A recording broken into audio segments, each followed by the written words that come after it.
Hi, this is Chris Simon, Tracy Royce, Luke Rodvold, and this is the Red Room. Tracy, Luke, and I jump on every week to talk about real estate, acquisition, a lot of fix and flip, and design, dispositions, Airbnbs, financial independence, retire early. We always have a new guest every single week. We're going to have a lot of fun, all right? So if you're interested in any or all of those, make sure to join us on the Red Room podcast. And subscribe to the Red Room. Share it with your friends or join us on the Phoenix RIA Facebook.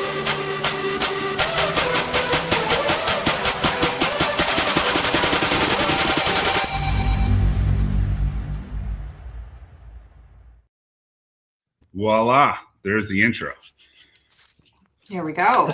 So we're officially, I think, 33, 34 days into the conflict. Call it what you want. And obviously our interest rates up, or our interest rates are about 40 to 50 basis points up, which has definitely, I feel like, stunted the market a little bit. Inventory still sticking around that 25,000 unit range. We saw it dip all the way down to our low 23,000 units. But I mean, I feel still like we're having a spring market, but I had just real positive vibes that this was going to be the market that we hadn't had in 3 or 4 years. Not that, like, I feel like it's not stalled, but it's not as good as I thought it was going to happen. And we got Brian on here, and Brian's a great source of information. He's done it all. He was a wholesaler like me. Then he moved on with Green Street. Then he built a giant luxury brand, as we all know. And now we're here talking about luxury spec homes. He had an exit on his company, which, some of us, not very many of us actually do in the business world. So there's that. This guy is a legend in the Arcadia area. So thanks for jumping on, Brian. Trace, can you hear me? Yes. I can't hear him. Is that correct? We can You hear can't hear Brian. Chris? Yeah. Sorry. I can't hear Chris. Yeah. Can you hear me? I can. Sorry, Can guys. you hear me? It's odd. For some reason, I can't hear Chris. He had just given you an epic intro and said hello. Yeah. There we go. What's up? How about that? Exactly. Yeah, for some reason, I can't hear him, but thank you guys. I'm so stoked to be here. So, Yes. I can hear you, Tracy, for sure. Okay. Yeah. Chris had given you this amazing intro and essentially put the last 20 years of your amazing career trajectory into a 15-second nugget and said hello. So what have you been up to? What's new these days? Oh, man. Well, you guys know I owned a real estate brokerage that I don't own anymore. That was a lot of fun, and it's changed my life completely. I mean, I loved that part of my life. It was a completely different season. I loved growing salespeople. It was just, that was my job. I chose that trajectory, and I thought that the real estate sales industry needed something unique and different. I thought it needed sales training, actually, and so that's really what I went hard on, and we built a great company at North & Co. Now with Compass, and then I'm focused predominantly, I'm back in sales. I mean, that's really, I remember one time our friend Derek Jar, we were in a boardroom at least 15 years ago. This is at a time that we were working together, Trace. You maybe were even in the room. You may have even been in the room at the time. And he did this exercise with us where he asked us to come in the room and tell the room what our, it would be like superpower, but what really was our role in the business world. What were we best at? What was the thing that we could lean on each other in the organization for? And I was really disappointed to come up with that mine was that I was a world-class salesman. And I was disappointed because nobody likes a salesman. You know what I mean? Like, it was just, but at the end of the day, that was what I was great at. And I had been doing it my whole life. And so I'm back in sales now. And like anything, you guys know, at least in the residential real estate side of things, real estate sales side of things, we are a percentage of commission, not a standard commission, but a percentage commission of our sale. And so now I'm focusing pretty much on luxury spec development. I live in Paradise Valley. And so for me, the old adage of you work your neighborhood, work your target market. And then with all of my background and the things that we've done together, the people that we've worked with, and just being right in the heart of the valley for a long time, I'm focused now on land acquisition for spec developers. I'm actually invested as an equity partner in some of the specs, and then naturally I'm selling those properties as well. So I'm actually, just so you guys know, I stepped out of an architectural meeting. I'm at Candelaria Design's office right now. Wonderful. So no better place to be talking about luxury spec building than in Candelaria's office. The epitome of architecture in Phoenix. Yeah, that's right. Yeah. Well, a big thing that you're really known for, Brian, and I know you're putting a negative connotation around being a salesperson, but when I think of you, I think of branding, and you are your brand. And not only has that become so important in the business world and with social media, but you've also allowed this authenticity to pour out through your sales, through your social media, through, I think, anything that you've touched, and that's created a following. So how are you bringing that into the development world now?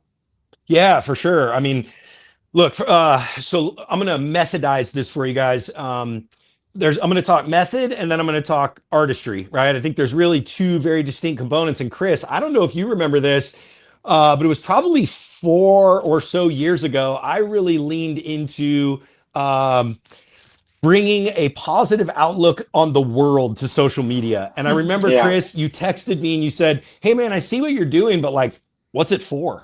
Like, you asked me that. I remember you asking me this distinct question. And I was like, I don't know if I'm allowed to cuss or not on this pod. Like, I don't give a fuck. Like, really, I'm doing this because this is me. And I think the first thing with branding starts with, if you can't fall in love with who you truly are in this world, you can't separate yourself, right? Especially as a residential real estate salesperson, where there's 50,000 of us. So guess what my fast track to branding is? There's only one Brian North. Okay. By the way, there's only one of you too. There's only one of the other 49,999, except for they've fallen in love with the algorithm and fallen out of love with authenticity. And so for me, it's this thing where I'm not chasing going viral. Right. My thing is I'm in love with a very consistent, slow, methodical, intentional game over a very long period of time. And I will tell you right now, if anybody says, "Hey, Brian North, do you know that guy? What do you know about him?" You're like, "I don't know if he's doing deals. I don't know if he owns a brokerage anymore. I don't know if he's doing coaching, sales training, wholesaling, what, but that guy's positive. He's always got good outlook on life. He's bringing joy to the world." If that's what I die and go to my grave with, if that's the message or moniker around me, then I win, right? So my thing is, it's, that's where my brand starts, is I'm going to wake up smiling. I'm going to go to bed smiling. After that, the method, that's the artistry. The method part of branding is pretty simple. I read a book called Scale, David Finkel and Jeff Hoffman. Jeff Hoffman was the founder of Priceline. And in that book, they have this theory. They talk about the empty parking space. And it's this really simple metaphor of, if you're marketing an indie industry, go find the empty parking space. It's much easier to create a niche in where there's an empty parking space than if there's 10 people trying to park their same car in the same parking space, right? And so that then starts with an analyzation of the market at large. So in residential real estate sales, in spec development, the thing that I notice right now, back to chasing the algorithm, is, and I'm sorry if I'm not trying to offend anyone on the screen, but in the sales part of the business, it's like there's a uniform, and there's a social conditioned uniform that every real estate agent wears. We know what the guy wears. We know what the girl wears. We know what you're supposed to look like. We know what kind of car you're supposed to drive. We know you're supposed to jump in a pool, or you're supposed to, like, there's all these things that, like, you should do. You should stand out in front of the house and say, "Welcome to this address, come with me," and walk inside. Like, it's all so cliche. And that's really great, because it shows you that everybody's trying to fill the same parking space. So you go, okay, let's look over here and let's find out where's the empty parking space. So for me, the one thing that I realized in training real estate salespeople was, our job is to do as much as we can and leverage either people or technology to be able to do as much as we can as fast as we can. Well, in the luxury space, if you think about buying a really, like, a fine handbag, a fine watch. I'll give you guys an example. I was just in Paris last week, and there is a Patek Philippe store in Paris. And I thought, I'm going to pop in there and just see if they have anything in stock. For anybody who's a timepiece collector, it's almost impossible to get a Patek Philippe like just off the shelf, but I'm in Paris, so I'm going to go check it out. So I call the store and I'm like, hey, I'm a real buyer. Do you have anything in stock? And they're like, yeah, how long are you in town? And I'm like, I'm in town for the next 3 days. And she's like, sorry, only the locals get first shot in the next week. And if you're an out of towner, you can come in 7 days from now and I'll make an appointment for you to buy a watch. Okay. I'm like, hold on. I have the money and I'm a buyer. Can I please come buy a watch? And they said, no. Okay. All right. So why in that space, in watches, in cars, in art, do you have to set an appointment and they're going to pre-qualify you. They're going to ask about the art collection. What are you looking for? They're going to go through this whole process. They're going to study art history. They're going to study the actual artist, the way that they move their brush stroke and why things look the way they are and why they're textured and all these things. But in luxury residential real estate, we're going to go really fast. We're going to slam buyers through. We're going to have, this whole kind of thing. So for me, I looked at it and I went, I'm going to slow the whole process down. Okay, the whole thing. And it's really going to be, and now when we're selling $20 and $30 million homes in Paradise Valley, it really is art. If I could show you guys what's on the wall behind me of what Mark's created here, the house that we're in the office building right now is a 3-story, 10,000 square foot house in Arcadia. We think we're going to get $20+ million, $2,000 a square foot for. Wow. And the process of me curating the story for the art, the delivery of the art begins now.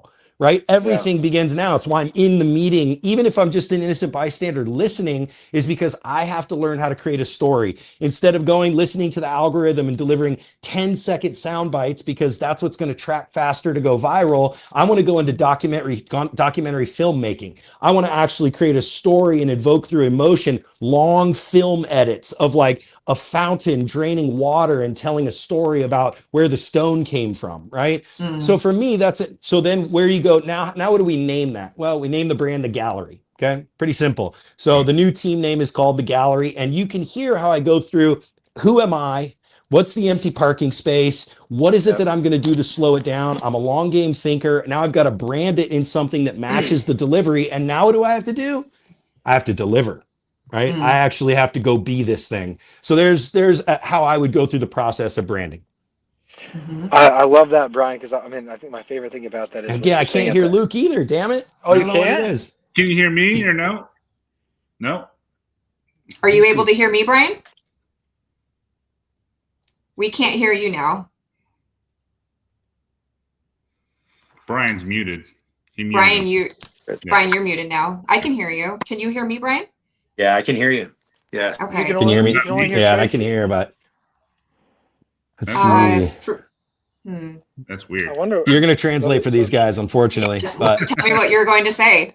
No, I was just going to say that I think it's such an amazing thing that he's doing, because, as a buyer, you're going to walk into these properties and, being able to have Brian telling that story, it unleashes a whole different animal. It unleashes a whole different feel as a buyer. It tugs on your heartstrings of like, this isn't like every other house. Like, it's so unique and it's so different. And obviously you're getting to what you're supposed to do, which is getting buyers to be emotional.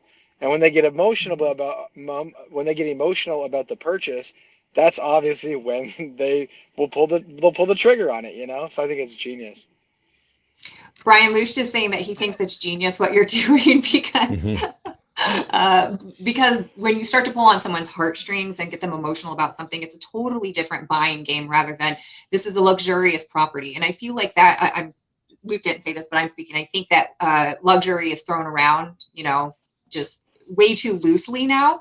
Whereas embodying that and then really encapsulating that, slowing down the authenticity is what really can move the mark. So tell us, let's get into what Chris was talking about in terms of, hey, the market, we thought it was going to do this. We don't know quite where it's going, but you've moved into luxury development. So tell us about that space and what you see happening there versus maybe teasing out a little bit what's happening in the overall residential market.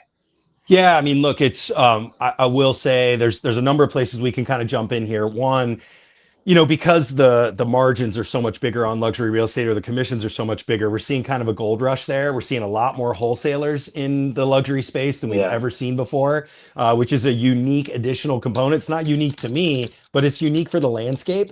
And there's really been some real opportunity because the consumer hasn't heard of wholesalers. Right. I mean, now they're hearing about them because there's the opportunity. But there was a period of time for the last year and a half where it was a very new conversation. A lot of agents hadn't been dealing with wholesalers very much. And it's really become, especially Cactus Corridor and Paradise Valley. So we've really had an influx of wholesalers, which has challenged the consumer space. Right. And as a real estate, I'd say as a real estate agent first, I mean, I don't think that's fair, but I'll wear that hat right now. As a real estate agent first now,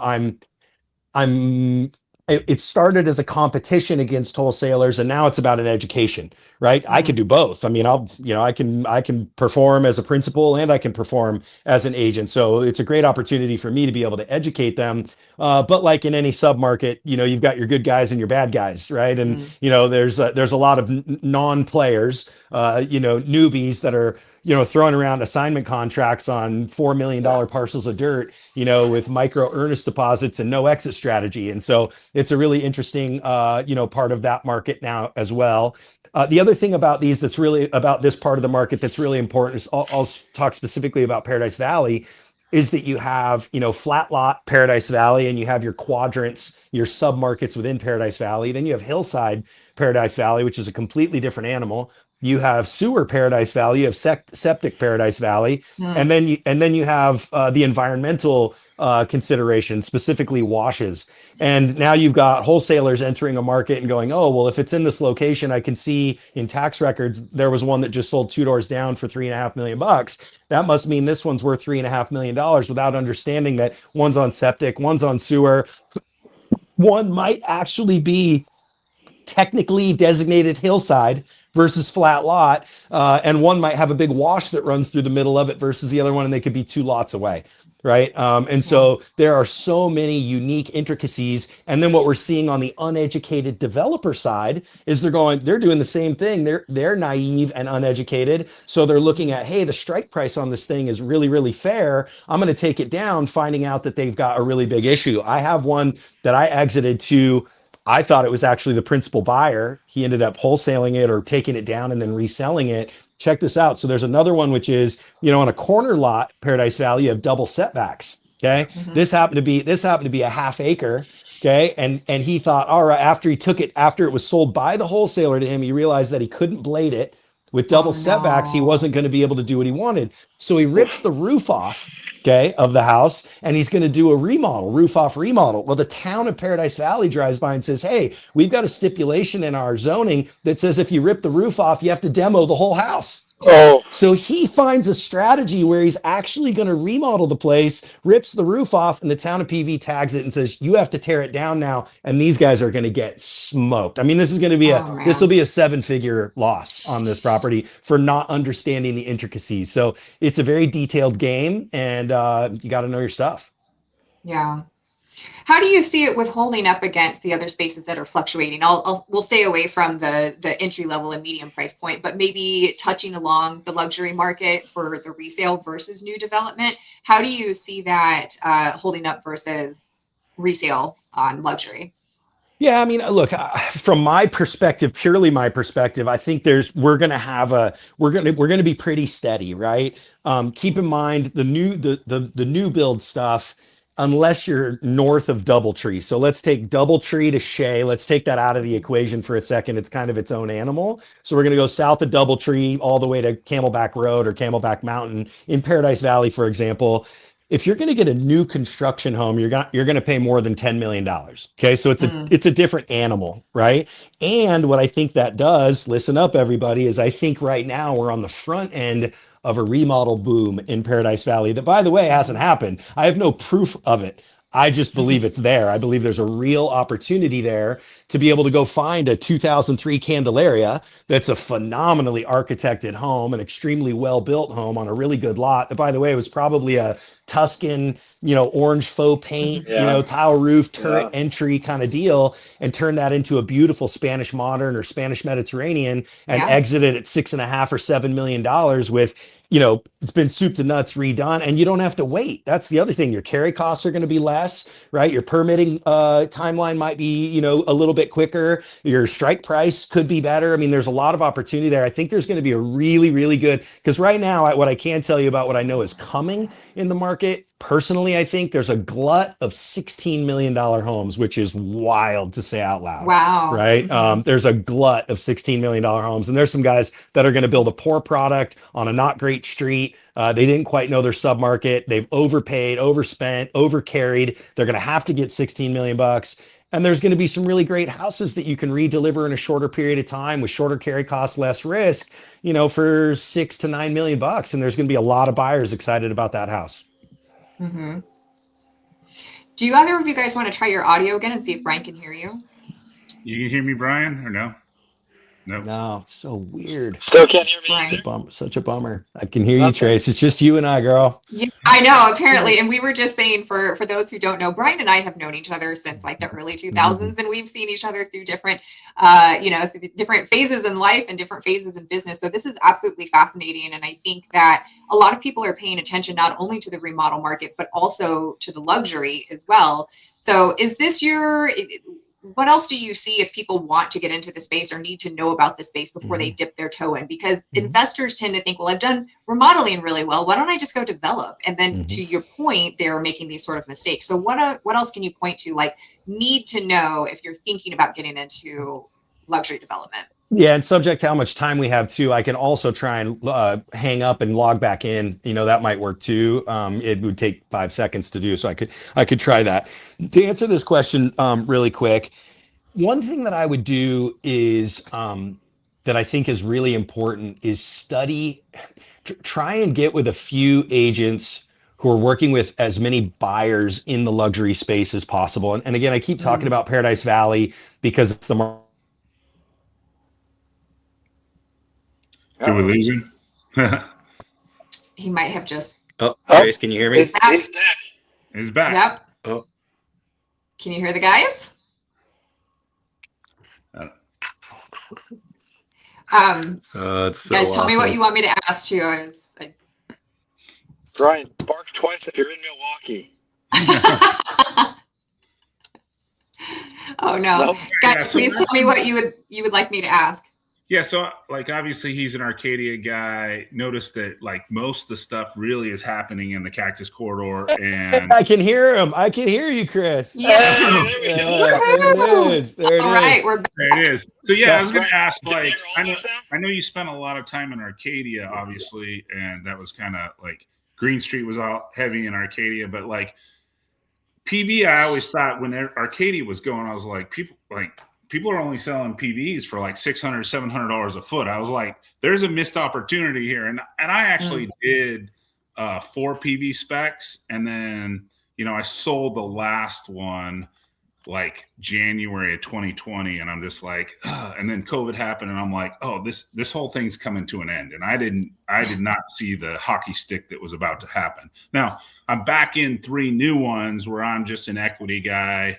I got whole one of the Phoenician, I got one in Cactus Corridor, and then I'm dabbling on a hillside up in Incala, but I got the lot in Incala that's like the top of the mountain for $1 million, and I was like, I don't know, I kind of think I should try this, but like, and maybe that's a mistake because I know the other 2 markets are on fire right now. But what are your thoughts there? Well, first I have to say you not seeing the hockey stick is the first time I've realized you're human. So that's awesome. I love that. What am I seeing with regard to the longevity in that submarket? No, just like, is Arcadia done? Is it over? Because I just don't see like this. I don't see it anymore. Everybody's in PV. Like, I mean, everybody's in PV, right? So I love this, Chris. This is you and I having a beer together right now, and everybody gets to watch. So we have a house right now I'm with the developer, Nate Gossage, Livingstone, and Candelaria right now, and we're literally in a room designing a house. Okay. The reason is because we're exiting our last project, which was at Bethany Home and 37th. And this is where I was going, Tracy, with get with buyers agents. Okay. So I'm gonna dovetail the 2 questions here. Okay. So This house that we sold at 37th Place in Bethany, that submarket, arguably at the time that I sourced the dirt 2 years ago, would have been considered a B minus submarket. It's kind of sandwiched between the Biltmore and like Camelback Mountain, north of Camelback, south of Lincoln, but like over there west. It's like Southwest PV, right? And I went to Nate. This is where you get with buyer's agents. So if you're going to dabble in this space, here's where I would start. I went to the MLS and I took all of the active specs, whether they were rendered or going vertical, the total inventory. And at the time there were 45. This is when we decided what we were going to do with this particular house. Okay. And by the way, we were kind of, I would say, if we looked at a baseball game analogy, we were probably, I felt like in maybe the fourth inning of Paradise Valley at the time when we acquired this dirt. So we were like right in the middle of the game, right? Of the 45, 35 of them were modern glass boxes. Okay. So pretty simple. What don't you build? A modern glass box. Yeah. So now we have 10 left. Of the 10, 7 of them were what I would call Mediterranean, soft, modern, transitional, contemporary. Okay. 3 of them hyper traditional. Okay. Now, those ones, of the 3 that were hyper traditional, one was a joke listed at 75 million. We all know which house that was. There was another one at 22 million. And at the time, these numbers are bananas. We hadn't had anything sell over 20 million yet. So we were like, whatever, those are anomalies. And then there was one really good one. And it was actually UCB at the time, or pending, in a sea of all these other properties. So I went, hey, hyper traditional looks really positive. We have a bunch of Arcadians that Arcadia's not it, Chris, you're right. But they want that Arcadia style architecture, hyper traditional in a sea of modern glass boxes over here. And by the way, you guys, check this out. Of the 45, there were only two that had more than 4 bedrooms and more than 6 garages. Okay. So I went, great. This is pretty simple. Wow. Let's go build a really traditional house that has 5 bedrooms, a casita, and 6 garages. Okay. If we do that, then we're one of one. We have the only one. Okay. We're in escrow on that house right now at $1,913 a square foot. Wow. Whew. Okay. It'll be That's amazing. we would have been the highest price per foot recorded on MLS, except for Frank DiMaggio just sold one for $1,936 a foot and beat us to closing. Okay. But still, it would have, now that was a B minus submarket. Okay. B minus submarket when we got it. So what did we do? We went, what is the consumer desire? What are they looking for? What do they want? And Chris, it was really simple. Let's go build an Arcadia house in a Paradise Valley market. They wanted, because here's the negative moniker with Arcadia right now is it's very kind of like doesn't have a lot of privacy. There's my gentle way of saying it. Okay. Paradise Valley feels very private. Okay. People who don't want to be in the front yard neighborhood and everybody be in their stuff, they're in PV. Well, guess what? In the last 2 years, now I go look at what's happening out there and I say a glut of $16 million houses. Guess where the next best submarket, in my opinion, what's the third inning? Arcadia. So I went back to Nate and I said, hey, Nate, I go, dude, Arcadia is undervalued. If you go look at the average price per square foot of sales in Arcadia, it's $1,200 a foot. If you look at of specs, if you look at the average price per square foot of specs, and this is when we were having the conversation about 4 or 5 months ago, it was right around $1,400 a square foot. So I said, you got $200 price per square foot disparity. People still want both submarkets. There's not a lot of great spec inventory because the other thing about Arcadia is that the lots are a little bit smaller. They're like 3/4 to acre lots. So you can't get as big of a house on them. So you can't get your economies of scale to make it work as a developer. So I went, hey, but if we got something on Exeter, which is that big boy street in Arcadia, Billionaires Row, there isn't a billionaire house that's sitting on Exeter right now available for sale.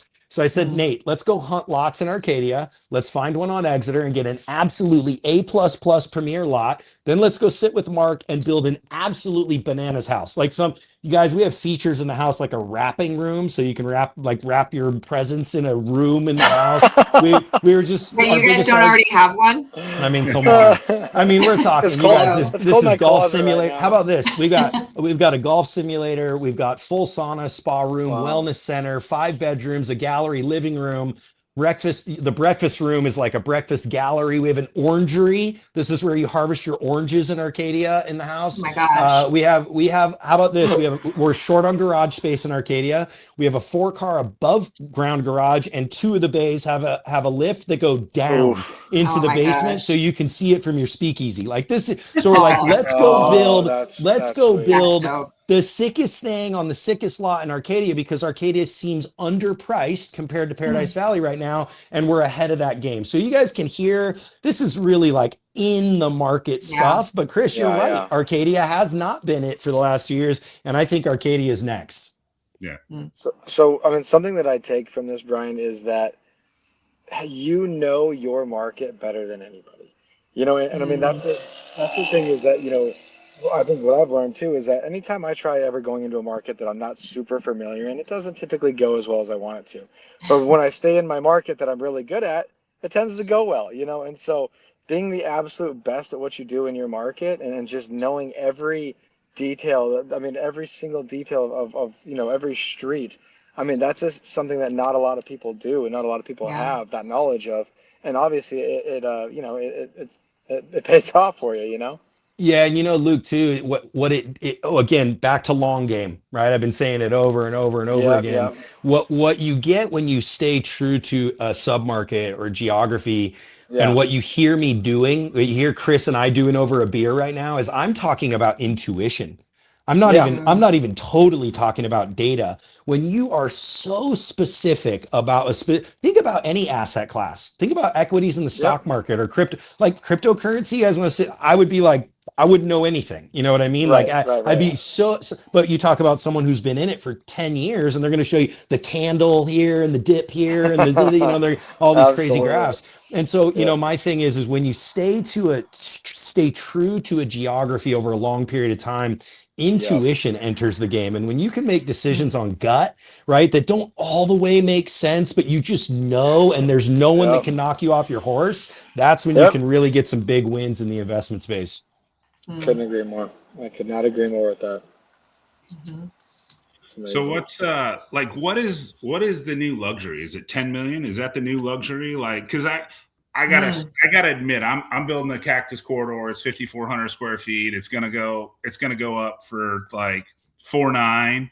But I kind of just feel like that's just kind of middle of the road now. It's not. I mean, cute luxury. You know, if no, I mean, look, hey, all things said, I mean, Chris, I'm invested in a couple in Cactus Corridor. I'm very bullish on Cactus Corridor right now. I mean, and I'm bullish on it because now let's go macro kind of economics, macro view. You know, if you're coming from Chicago or LA or New York or Seattle, and you're used to riding the L to the city from the suburbs to go to work, 30 minutes one way and negative 20-degree wind chill, and all of a sudden you're like, the separation between 10 million and 6 million is Shea Boulevard, it doesn't make sense to you. It doesn't add up, right? And so for such a small amount of proximity, you know, you get such a discount, and yet you still get an acre lot, and you still get all the same restaurants and the shopping and all the stuff, but it's one street away. It doesn't make sense. So we're gonna have a great run in the Cactus Corridor. But if you ask me like what luxury is right now, I mean, by the way, let me back up for anybody that's listening. I'm a skate punk from California. I mean, I was the guy that wore a t-shirt. I loathed a sport coat, and I wore check Vans to work every day. So, and I used to throw up when I said the word luxury in my mouth. I was just like, you know, so for me, it's this thing where it's kind of a made up thing. But I would say right now that if you're spending $6 or $7 million, you're for sure in the luxury space. I mean, in Paradise Valley only. And by the way, there are still some really beautiful properties in that $6 or $7 million range. They're just going to be like kind of getting into the fringe. You know, you're not going to have beautiful camelback views and things like that. You're definitely in luxury when you get north of $5 million. But if we're talking about like really like where does that like, oh my gosh, I've got kind of a one of one property start. It's $12 million. And, you know, we just had our first sale at 32 million on Mockingbird. Wow. And the guy, by the way, the guy's completely renovated the house since he bought it. I mean, I don't know if you've seen it on Instagram. He put a full 100-yard football stadium in his backyard. It's a 100-yard turf football. It's a 5-acre piece. And he put a football stadium in the backyard. So I take it he's a football player? As one does. Yeah, it's wild. Next time you're out in Fort Lauderdale, take a little cruise down the intercoastal where someone's got the corner lot on a 4-year-old house and he spends 60 and he blades it. Yeah, Rick Ross. I know that guy. I know Rick Ross. Yeah. But yeah, the whole interest. The one thing I haven't heard from an agent in a long time, like because I used to live on Mountain View, but I lived on the north side of Mountain. I haven't heard in like 2 years. You don't live in PV. Yeah, yeah, yeah. Remember that? Remember that old saying? Like, Oh yeah. that's not true, PV. Oh yeah. Oh no, you guys, this is a total joke. Literally, I've heard people use the term PV light. I'm Oh my like, are you God. Oh kidding me? wow. Are you serious, dude? Oh, Like, Don't PV really? Light Arcadia now. Yeah, PV. Yeah. exactly. Like, give me a break. Yeah, Oh, you're right. that's PV Light. Yeah. That's- If there's a way to just shrink you down to size, you know what I mean? Yeah. You just whipped out the checkbook and stroked the check for $6 million, and someone goes, "Oh, PV Light." You know? Yeah. That Like feels you had good. to wait Yeah. a week for your Protect. That's your PV light. Yeah, exactly. Yeah. By the way, I didn't even get my appointment, guys, so you know where I stand in the world. Yeah. Oh, that's awesome. Well, Brian, we always appreciate you jumping on. Like, I mean, it's always a great time to hang out with you. So we really appreciate it. This. I mean, I love it. I could sit here for an hour, but I also want to respect everybody's time. So. Nah, full on. Here's what I'll say to you guys. I mean, like, this is really, I mean, I'm at that stage now. As crazy as it sounds, I'll be 50 years old in a year and a half. And, at this point in my life, it's about really just being of service to a community, to the public, to my days of needing to win every single fight are over. They just are. I'll win where it matters. I'm going to win with my wife, win with my kids, win with my health. Like, those are the fights I want to win. And where I'm going with this is, you guys ever need me, if it's in person at one of the big meetings or a panel, or for those that Sage used to work with me at North and Trace, you and I used to work together, and Chris, we'll talk about our coffee meeting where I sat down going, how the hell did I just get a coffee with this guy when I was so wet behind the ears and was door knocking pre-foreclosure. So just know this is fun for me. It lights me up, and you guys ever need me in there quickly. That's really generous. Thank you. Yeah, for sure. Jumping on again. Let's go. I'll be ready. Brian, how can people find you in the meantime? Yeah, Brian C North, Brian C North on Instagram. That's it. I post a lot. I'm not going to go too deep here, but I had a midlife crisis. I went through divorce at 40 and realized I was burnt out in my business, and I had achieved everything I wanted. I had no goals left. I know that sounds crazy, but I didn't. I was empty, and I had nothing left. And the last 5 years have been a complete rebirth in my personal life, and I'm sharing it every day so that I can. I don't want to rob people of their suffering, because I think you got to suffer to get to the place that you want to go in your life. But if I could give some information on how to navigate it, that's what I'm going to be doing. So find me there, and then we can talk about real estate secondarily. Awesome. Perfect. Yep. Love it. Love it. Guys, appreciate you guys. Brian. See Take care. Bye, Brian. Bye-bye. Hey, thanks for watching that episode. And this is the start of your real estate journey. There's over 100 episodes and a bunch of playlists. And please hit subscribe before you move on to the next video.